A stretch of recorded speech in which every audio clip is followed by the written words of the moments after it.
Hello बच्चों, स्वागत है एक और मोस्ट इंपोर्टेंट क्वेश्चन में, जो कि आपके एग्जाम में यह क्वेश्चन 5 नंबर में पूछा जाएगा। इसलिए आपकी जिम्मेदारी ये बनती है कि आप इस वीडियो को पूरा ध्यान से कॉन्सेंट्रेट के साथ समझेंगे।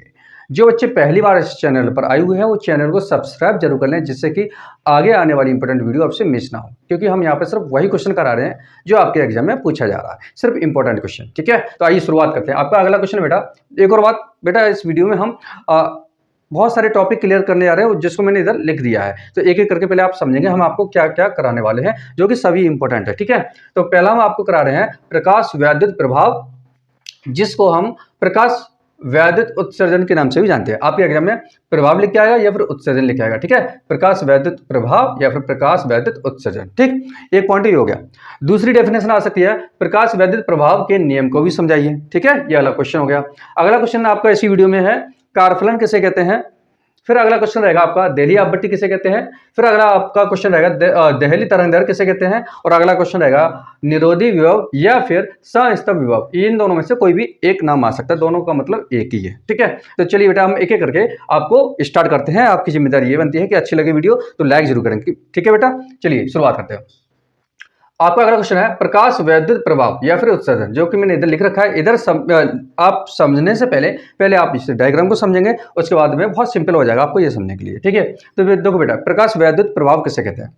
जब कोई दो प्लेट है, ठीक है, आवेशित होती है, एक धनावेशित और एक ऋणावेशित, यानी कि एक प्लेट ऐसे लेंगे, धातु प्लेट लेंगे, और दो प्लेट, जैसे चलो मैं इधर समझा देता हूँ। दो प्लेट ली, एक प्लेट ये होगी, प्लेट मतलब चादर होगी। ठीक है, किसी धातु की भी हो सकती है, इस तरीके से प्लेट हो जाएगी।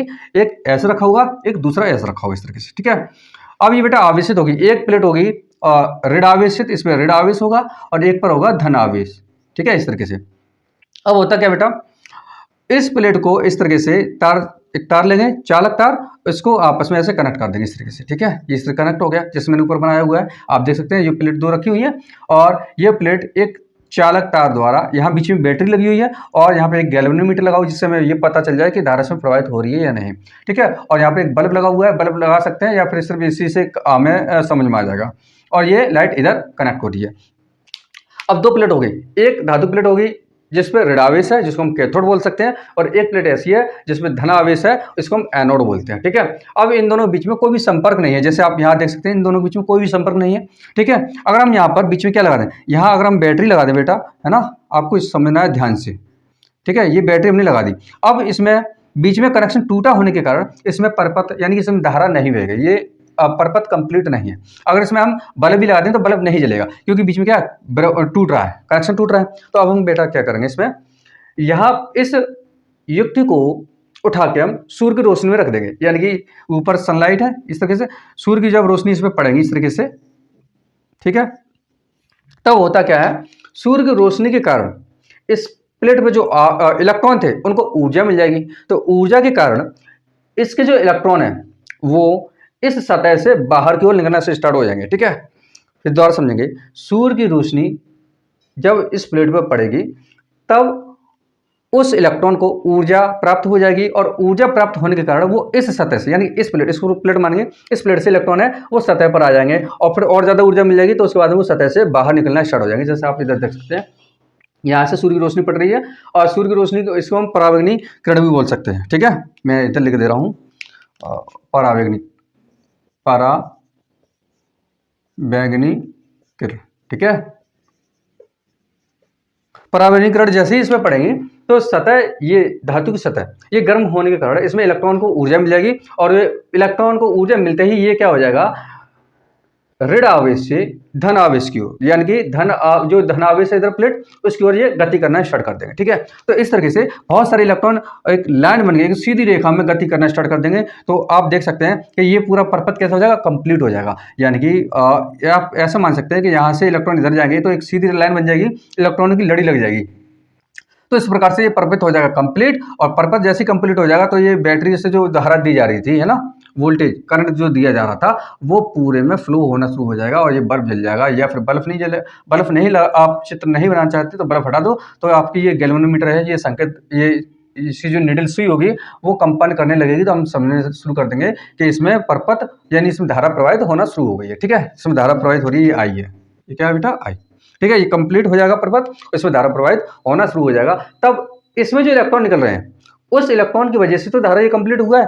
तो इसी पूरी प्रक्रिया को हम बोलेंगे बेटा प्रकाश वैद्युत प्रभाव या फिर उत्सर्जन। ठीक है, इसी को मैंने इधर समझाया हो। जिन बच्चों को समझने में प्रॉब्लम हुआ हो तो वीडियो को दोबारा जरूर देख लेना, क्योंकि बेटा ये क्वेश्चन बहुत ज्यादा इंपॉर्टेंट है। तो बेटा मैंने इधर लिख रखा है, देखो प्रकाश किरणों के प्रभाव से धातुओं की सतह से इलेक्ट्रॉन उत्सर्जन होने की घटना को, ठीक है, प्रकाश की वजह से धातु की सतह से इलेक्ट्रॉन उत्सर्जन होने की घटना को ही प्रकाश वैद्युत उत्सर्जन या फिर प्रकाश वैद्युत प्रभाव कहते हैं। ठीक है, उम्मीद है आपको समझ में आ गया होगा। अब देखेंगे बेटा इस घटना में उत्सर्जित इलेक्ट्रॉन को, यानी कि इस पूरी घटना में, अब इसकी जरूरत नहीं है तो इसको मैं हटा देता हूं। ठीक है, देखिए आप इस पूरी घटना में जो इलेक्ट्रॉन उत्सर्जित हो रहे हैं, इस इलेक्ट्रॉन को प्रकाश इलेक्ट्रॉन, क्योंकि प्रकाश की वजह से हो रहा है तो प्रकाश इलेक्ट्रॉन या फिर फोटो इलेक्ट्रॉन कहते हैं। ठीक है, या फिर आपसे पूछ सकता है फोटो इलेक्ट्रॉन किसे कहते हैं, तो आपको डेफिनेशन ये लिखनी है कि प्रकाश के कारण उत्पन्न इलेक्ट्रॉन को ही क्या बोलेंगे, फोटो इलेक्ट्रॉन कहेंगे। ठीक है, तथा उत्पन्न धारा को, इसके कारण अब इसमें इलेक्ट्रॉन उत्सर्जित होने लगे तो धारा बहना स्टार्ट हो जाएगी। तो इस कारण जो धारा इसमें बहना स्टार्ट हो गई है, इसी धारा को हम बोलेंगे बेटा प्रकाश वैद्युत धारा। ठीक है, उम्मीद है आपको यहां तक समझ में आ गया होगा। मैं हट जाता हूं, आप स्क्रीनशॉट ले लीजिए, उसके बाद हम इसके नियम लिखेंगे। ठीक है, आप नोट कर लीजिए। अब बेटा देखेंगे हम नियम, प्रकाश वैद्युत प्रभाव के नियम। यहाँ पे मैंने कुछ जो नियम लिख दिए हैं, बाकी के आप मैं बोलूंगा वो लिख लेना आप। ठीक है, तो नियम बेटा वैज्ञानिक लेनार्ड तथा मिल्टन ने प्रकाश वैद्युत प्रभाव की खोज होने के पश्चात परिणामों के आधार पर प्रकाश वैद्युत प्रभाव के 5 नियम दिए। ठीक है, ये आपको लिखने की आवश्यकता वैसे नहीं है, आप इतना लिख सकते हैं कि प्रकाश वैद्युत प्रभाव के मुख्य 5 नियम है। ठीक है, यहां तक ठीक, ये आपको आवश्यकता नहीं है, वैसे मैंने लिख दिया आपको जानकारी के लिए। तो पहला पॉइंट आपका है किसी धातु की सतह से फोटो इलेक्ट्रॉन के उत्सर्जन की दर, उत्सर्जन मतलब ये धातु सतह मान सकते हैं, यहां से इलेक्ट्रॉन कितनी तेजी से निकल रहे हैं, ठीक है, उसको दर बोलते हैं। उत्सर्जन की दर आपतित प्रकाश की तीव्रता के अनुक्रमानुपाती होता है, यानी कि जितनी तेजी से इसमें प्रकाश पड़ेगा उतनी तेजी से इलेक्ट्रॉन तेजी से निकलेंगे। अनुक्रमण मतलब यही होता है बेटा, सिंपल सा, कि तेजी से पड़ा तो तेजी से इलेक्ट्रॉन निकलेंगे, अगर धीमे धीमे प्रकाश पड़ा तो धीमे धीमे इलेक्ट्रॉन का उत्सर्जन होगा। ठीक है, पहला पॉइंट। दूसरा पॉइंट देखेंगे बेटा आप, धातु की सतह से उत्सर्जित फोटो इलेक्ट्रॉन की अधिकतम गति ऊर्जा आपतित प्रकाश की तीव्रता पर निर्भर नहीं करती है। ठीक है, जो इलेक्ट्रॉन की गतिज ऊर्जा होती है, यानी कितनी तेजी से वो बाहर निकलेंगे। ठीक है, गतिज ऊर्जा मतलब जो हवा वायु में जो वो गति करेंगे वो गतिज ऊर्जा। ठीक है, तो वो गतिज ऊर्जा है प्रकाश की तीव्रता पर निर्भर नहीं करती है। ये दूसरा पॉइंट हो गया बेटा आपका। तीसरा पॉइंट है फोटो इलेक्ट्रॉन। मैंने अभी आपको समझाया था, जो इलेक्ट्रॉन सूर्य की रोशनी की वजह से इलेक्ट्रॉन बाहर निकलते हैं उसी को फोटो इलेक्ट्रॉन बोलते हैं। तो फोटो इलेक्ट्रॉन की अधिकतम गतिज ऊर्जा आपतित प्रकाश की आवृत्ति के अनुक्रमानुपाती होता है। सिंपल सी बात ये है कि इसकी जो गतिज ऊर्जा है वो आपतित प्रकाश की आवृत्ति ना, जो प्रकाश है उसकी आवृत्ति के अनुक्रमानुपाती होता है। यानी कि अगर प्रकाश की आवृत्ति अगर ज्यादा है तो इलेक्ट्रॉन की जो गतिज ऊर्जा होगी, फोटो की जो गतिज ऊर्जा होगी वो अधिक होगी, और आवृत्ति अगर प्रकाश की कम है तो फोटो की जो गतिज ऊर्जा होगी बेटा वो कम होगी। ठीक है, ये हो गया आपके 3 पॉइंट। अब बेटा आप चौथा पॉइंट है, मैं आपको बोल देता हूं, आप नोटबुक में लिख लेंगे। ठीक है, चलिए मैं बोलता हूं और आप लिखते चलिए। धातु की सतह से उत्सर्जित इलेक्ट्रॉन, ठीक है, जो धातु की सतह से इलेक्ट्रॉन उत्सर्जित होंगे जिसको हम फोटो इलेक्ट्रॉन बोलते हैं। तो फिर दोबारा बोल रहा हूं, धातु की सतह से उत्सर्जित इलेक्ट्रॉन के लिए या फोटो इलेक्ट्रॉन के लिए हमें प्रकाश की न्यूनतम आवृत्ति यानी कि दहली तरंग दर, दहली आवृत्ति से अधिक होनी चाहिए। ठीक है, एक बार फिर बोल रहा हूं, किसी धातु की सतह से इलेक्ट्रॉन को उत्सर्जित करने के लिए प्रकाश की न्यूनतम आवृत्ति, जिसको हम दहली आवृत्ति भी बोलते हैं, से अधिक होनी चाहिए। ठीक है, दहली आवृत्ति से अधिक होनी चाहिए। ये चौथा पॉइंट हो गया।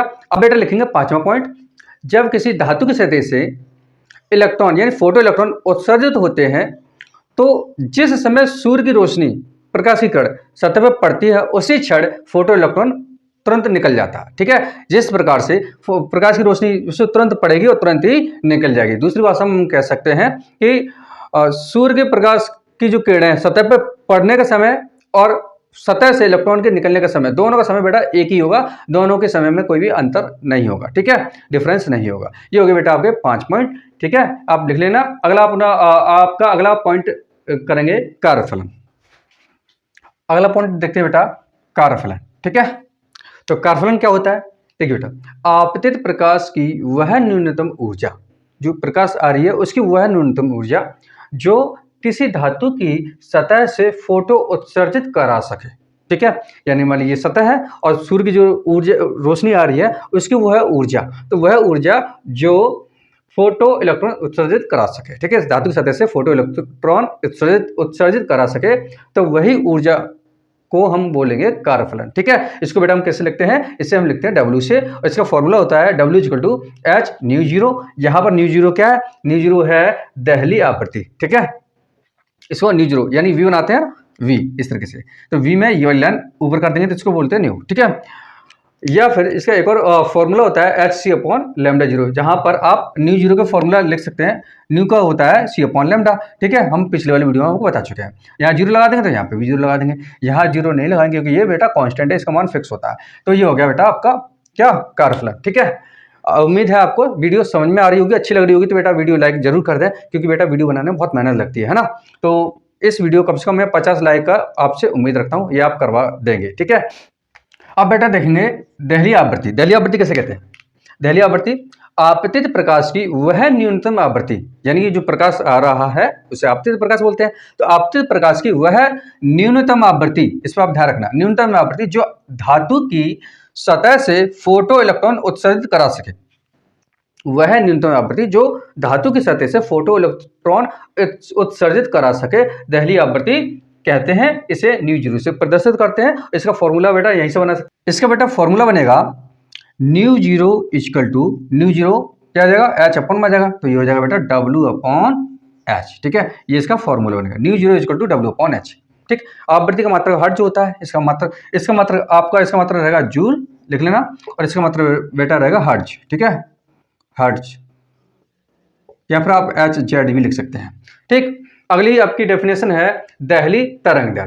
तो ठीक है बेटा, आपकी जिम्मेदारी ये बनती है कि आप इसको हेडिंग लिखेंगे और मैं आपको बोलता हूँ। ठीक, तो दहली तरंग दर कैसे कहते हैं, आप लिखेंगे आपतित प्रकाश की वह अधिकतम तरंग दर।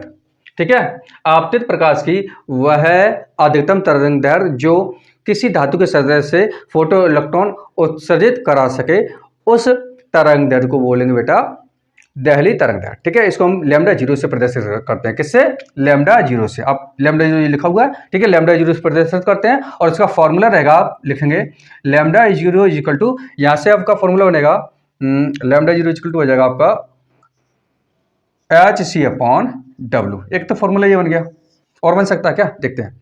ठीक है, और एक फॉर्मूला बनेगा आपका ये, एक और बनेगा, क्या बनेगा, lambda zero equal to C upon nu zero. ठीक है, ये हो गया बेटा, आपके दो फॉर्मूले इसमें बन चुके हैं। ठीक है, उम्मीद है आपको यहाँ तक अच्छे से समझ में आया होगा। ठीक है, आपने लिख दिया दहली तरंग दर, अब लिखेंगे बेटा निरोधी विभव और संस्तंभ विभव। ठीक है, चलो मैं इसको लिख देता हूँ इधर करके। ठीक, अगला पॉइंट बेटा आपका निरोधी विभव या फिर संस्तंभ विभव। ठीक है, यहाँ पर बेटा वीडियो अच्छी लगी तो लाइक जरूर करें। ठीक है, और दोस्तों के साथ शेयर जरूर करना, आपसे बस इतना ही रिक्वेस्ट रहती है। चलिए बेटा देखते हैं, अब प्रकाश निरोधी विभव कैसे कहते हैं, प्रकाश वैद्युत प्रभाव में धन प्लेट पर लगाया गया वह न्यूनतम ऋणात्मक विभव। ठीक है, धन प्लेट में ना, इधर चित्र में आप देख सकते हैं दो प्लेट बनाई हुई थी, एक तरफ था ऋण और एक तरफ था धन। ठीक है, तो धन प्लेट पर लगाया गया ऋणात्मक विभव है जिस पर प्रकाश वैद्युत धारा शून्य हो जाती है, वह ऋणात्मक विभव जिस पर प्रकाश वैद्युत धारा क्या हो जाती है, शून्य हो जाती है, उसे बोलते हैं बेटा निरोधी विभव। ठीक है, संस्तंभ विभव भी इसको कहते हैं। अब वैद्युत धारा कैसे कहते हैं, वैद्युत धारा शायद मैंने आपको समझा दिया है, प्रकाश के कारण उत्पन्न धारा को ही क्या बोलते हैं बेटा, वैद्युत धारा बोलते हैं। ठीक है, प्रकाश वैद्युत धारा बोलते हैं। ठीक, इसमें नोट क्या है, नोट है इसका मान जो है किसका, निरोधी विभव, इसका मान आपतित प्रकाश की आवृत्ति तथा फोटो सेल दो बार लिख दिया क्या, फोटो सेल के कैथोड की धातु पर निर्भर करता है। यानी कि कैथोड हमने प्लेट लगाई हुई थी, लिखा हुआ है आप देख सकते हैं, तो कैथोड जो सेल है ना, जो प्लेट बनाई हुई है वो किस धातु बनी हुई है, उस धातु पर ही निर्भर करती है। ठीक है, तो उम्मीद है आपको बेटा ये वीडियो बहुत अच्छी लगी होगी, और अच्छी लगी है तो लाइक जरूर करें, दोस्तों के साथ शेयर जरूर करें। मिलते हैं नेक्स्ट वीडियो में इसी तरीके के इंपॉर्टेंट क्वेश्चन के साथ में, तब तक के लिए दीजिए इजाजत, मिलते हैं। जय हिंद, जय भारत।